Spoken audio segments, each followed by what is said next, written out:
Okay, so let's cast that down for play. Right, Cassandra. Erik, there's pictures of Casemiro leaving the ground, which have been reported as he left at half-time. Could you just clarify why you took him off and when he left the stadium? I can. I met him after the game in the dressing room, so he didn't leave the stadium at half-time. So, why I subbed him was because we are 2-0 down, and against the opponent as Liverpool with them qualities, they are very good. We had to take risk because we want to bounce back. Then you need players in the midfield who can cover ground. Therefore, we brought Toby Colley on the pitch. Are you concerned Casemiro's in decline? I remember, I think it was 11 months ago, you took him off at half-time against Brentford. You dropped him from the FA Cup final. He looks a shadow of the player he was in the first season. So I think that in football, everyone has to take responsibility. And I'm sure he's a great character. And he won everything in his career, what you can imagine. And I'm sure he will keep contributing to our team, and Casemiro is always winning, so he will be there. Rob.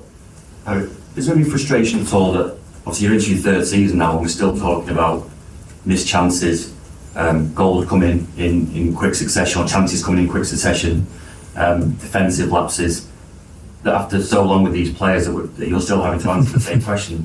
No.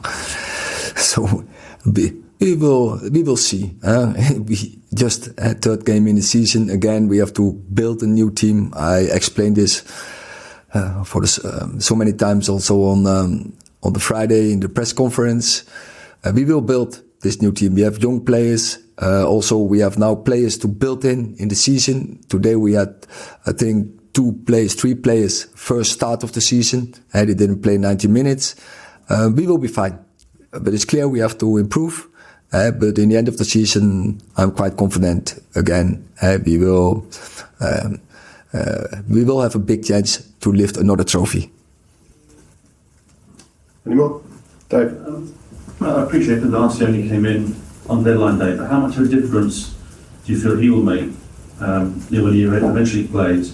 And is there a concern that you maybe should have tried to get him or got him earlier in the window? So this is another one. We have to build him in the team, and it will take time. And so it's not like I'm Harry Potter, and that is what you have to acknowledge.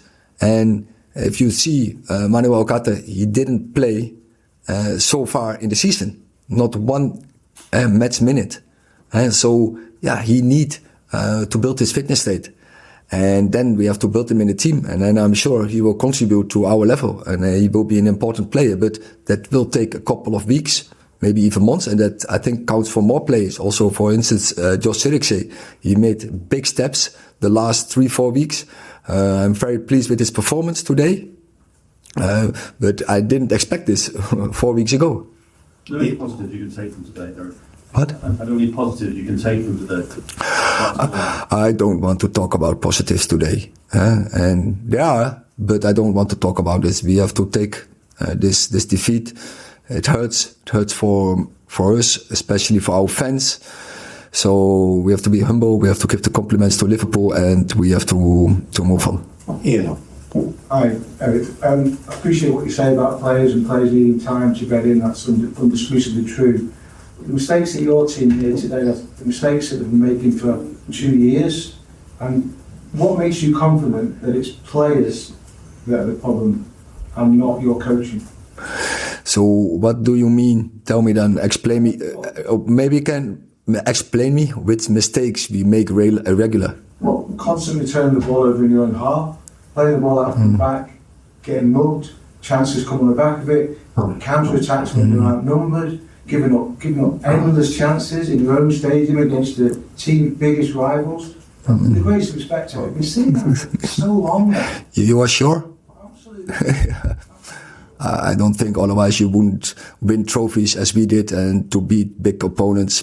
So I'm sorry for you. I have another vision. You wouldn't, with the greatest respect, played brilliantly against City in that final. You almost lost to Cambridge in the semi-final. I mean, come on, let's have a realistic view of what happened there. I think we won after City the most trophies in English football. So I'm sorry for you. Give another one question. Last question, James. Just following on from Rob's point about when you concede, you often concede again quite quickly. When you came in, obviously you said you inherited obviously a lot of problems. This team today is looking very much like your team. 6 of your new signings. There's three obviously academy players, with 2 of whom Garnacho and mainly you've obviously promoted. Is there a concern that once you concede one, you're very, very vulnerable again in the next 5 to 10 minutes?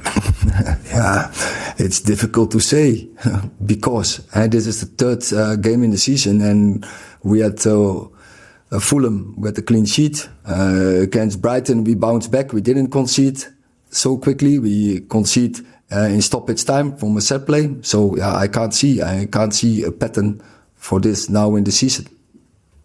Okay, thank you.